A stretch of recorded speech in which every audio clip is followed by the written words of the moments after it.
Hey everyone, welcome back. Today we are talking about my journey back into education and how I decided to go back into teaching after about maybe 12, 15 years break. I took a little hiatus there. So back in, I'm going to say 2005 maybe, I got out of teaching. It was, those of y'all that are in Texas and that have been around for a while, it was the year the state cut the budget and they weren't replacing teachers, and I knew there was no way I was going to stay at the district I was in. And I had just started dating my husband, and so he's like, well, why don't you just come to work for me? So that's what I did. And so he needed someone that could do calculations, and that math degree kind of came in handy. So that's what I did. And I actually still do. I do energy calculations on homes to get the energy ratings, the HERS rating or Energy Star rating, that sort of stuff. I do the calculations on the houses. Total side note. But anyway, like, I don't know, maybe it was like June, July, August. I was telling Joe, we were sitting in the conference room talking. I'm like, I think I want to start teaching again. He's like, kind of gave me that weird look. And I'm like, no, really, I think I'm going to go and maybe teach at a junior college, because I had done that back in like the late 90s. I had taught at San Jack and Lee, and I thought, maybe I'll do that again. And so I had said something, and one of so he's a retired first sergeant from the unit down in Galveston. His wife works at San Jack. She goes, if you're serious, here's what you need to do, whatever. And so I was doing that, did the application, but I had to have a recommendation from a supervisor, from a direct supervisor. So I messaged my friend Becky, when I was teaching before, I was the department chair, and I'd hired her as one of the teachers. We got our master's degrees together, and then she became the math curriculum director, and I just stayed the math department chair at the school district we were at. And so anyway, texted Becky, and I'm like, hey, this is what's going on. Just, can I put your name down, whatever? And she's like, of course. And then, probably like 15 minutes later, she's like, hey, I've got a friend that needs a calculus teacher. I went, really? Because I had also...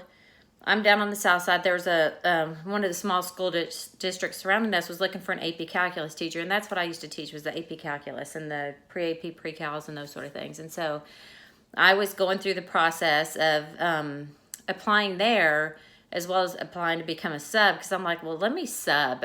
Really, Tony, I'm a teacher. I know how high school kids treat subs, but I thought, I can do this. I'm a teacher, right? Whatever.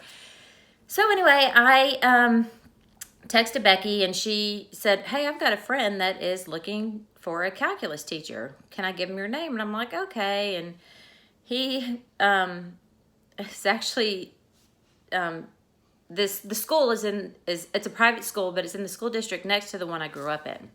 And anyway, totally side note, but so I'm like, man, that's a long way to drive for one class. I'm not doing it for just one class. And so the principal and I were texting back and forth, and he's like, okay, I can get you, can you do 2 classes? Can you do 3 classes? What if I do you 3 classes? And it just got to be kind of humorous. And so I'm like, hey, I'll come in and talk to you. And I was telling Joe, I said, I'll just go talk to him. I mean, the worst, I could say, no, I'm not going to do this. And so I actually went and interviewed with him the day I had the ultrasound for my, the one where they found the cancer, the 2 lumps. And so it was that same day. I left there knowing this is what's going on in my mind. Holy crap, they found 2 lumps. And I'm going to this interview, and I'm sitting there talking to the guy, and he's like, let me walk you around the school. And he kind of tells me, I'm like, you'll have 2 calculus kids and, 10 students total. I'm like, really? You're like, I can do this. It's a good way to ease right back in, right? Well, it's like I said, it's a private, it's a Christian school. It's BC, the name of it's BCA. And so anyway, I'm like, I told Joe, I said, I'll do it for a year, and so honest to goodness, y'all, it is probably what saved me through this cancer journey. They were so good. Look, I have my COVID screening today for my radiation. I just forgot to take it off. Sorry. So I was there probably 2.5 weeks when I left for Alaska. I was gone. I really didn't miss that many days because they canceled school a couple of those days, but I missed some days because I was in Alaska. I come back and find out I have cancer. So these people don't know me from Adam. Like, I knew not a single person on that campus. Nobody. Like, Nobody. And so the other math teacher, Miss Dickerson, and I got to be really good friends because, we worked back. I'm on the, it's totally back up. We're not open classrooms. So I literally, it's like pre-K 3, kindergarten, me, first grade, second grade, third grade. I have all seniors. I teach 11 seniors. And we're in between kindergarten and first graders. Got to be, and then on the other hallway is where the junior high and high school are, and there's some portable buildings, and totally. So anyway, oh, this is so random. I'm telling y'all, this is totally Tony unedited. So when they're like, okay, so we can put you in between kindergarten and first grade, or elementary choir and beginning orchestra. I picked the kindergartners and first graders. I'm like, yeah, I don't know if I want to do beginning orchestra. So anyway, that's how I ended up on the elementary school hallway. Totally beside the point. But needless to say that Miss Dickerson and I got to be real good friends. And she's actually who covered for me for, I would probably say, 90% of the time I was absent. I would send my kids over to her class, and we made do. If she was out and her daughter couldn't cover her class, I was over there teaching her class for her. I mean, that's just kind of what we did. And I was telling Joe just yesterday, I'm like, I missed 23 days of school from the day I started until spring break. 23. I mean, that's a lot, and they were all, and let me tell you, and I don't know if y'all follow me on Instagram or Facebook or whatever, but if you're my friends there, but they, to pep rally, they brought me this huge gift basket. I would get flowers. I would come in the morning, there would be a card on my desk, or there would be fifth graders all made me get well cards. I mean, they would bring me food. I would have flowers. I had bracelets. One of my students brought me a gift set robe with, what they had done for me was, I can't tell you how many times I cried just from appreciation. They did when I try not to cry, they did a fundraiser for me. It was just, they saved me. I don't think people can understand. I work, and I love my husband, and I love the company, but I work with a bunch of Marines, y'all, and they're the most, and bless y'all's heart, Marines, you just are who you are. So anyway, every day I would go in, and the kids would I'd have a chemo on Wednesday, and the kids on Thursday, they were like, how are you, Miss Collette? And I'm like, I'm not too good today. And they were angels. I did my chemos every Wednesday.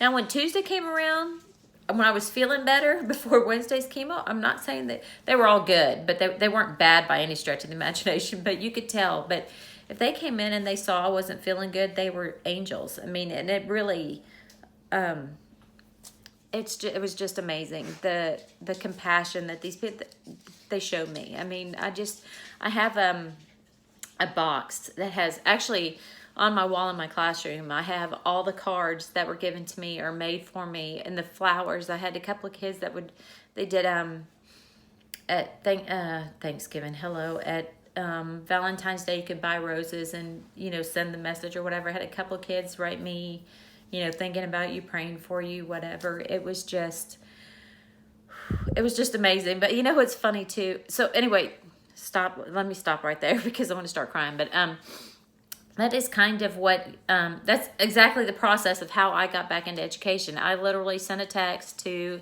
my friend Becky, who I used to work with, and that's kind of how it all just kind of snowballed. And I told Joe, I said, I think I was meant to be there. I think God put me there because he knew I needed it to be able to get through this journey. So anyway, needless to say, there I teach calculus, algebra 2, and pre-cal. That's what I'm teaching this semester. We're currently doing online. It's a Zoom call twice a week, and that's interesting because when I taught before, we didn't have, kids didn't have, and we don't have it at the private school, let me assure you, but kids didn't have iPads or Chromebooks, and the teachers didn't have all the technology. I had the little glass overhead projector. That's what I taught with.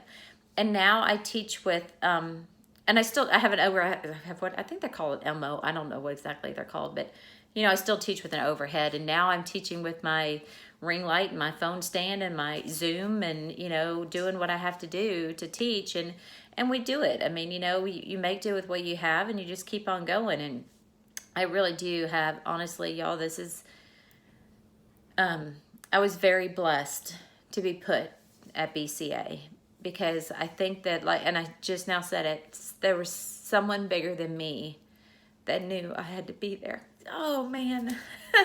Today's just one of those days. I was talking to my mom today, and I'm like, I'm just not feeling it today, and I'm halfway through my radiation, and it sucks. It really does. And anyway, so I'm done crying. I really am. But this is me. This is who I am, and this is my journey. Whew. So anyway, I don't want, just if you know people that are struggling, reach out to them. Even if you think they're not struggling, they are. They just don't say anything because, you know, there are so many people that are like, how are you doing, Tony? I'm like, I'm fine. I wasn't fine. But anyway. Oh, man. So anyway, needless to say, graduation's coming up. My heart breaks for these kids, but it'll be fun. We're gonna make do. We're gonna make it special for these 15 kids. We have 15 seniors. I teach 11 of them, and they're all good kids. So anyway, I did not mean to cry. I did not mean to, and I'm not upset. I just am this is grateful tears. So anyway, y'all have a nice one, and next time I'll try not to cry. I really am. Like, hold on a second. Whoops. And this is Bullet. Ooh, he's up close and personal. There he is. I will talk to y'all later. Bye.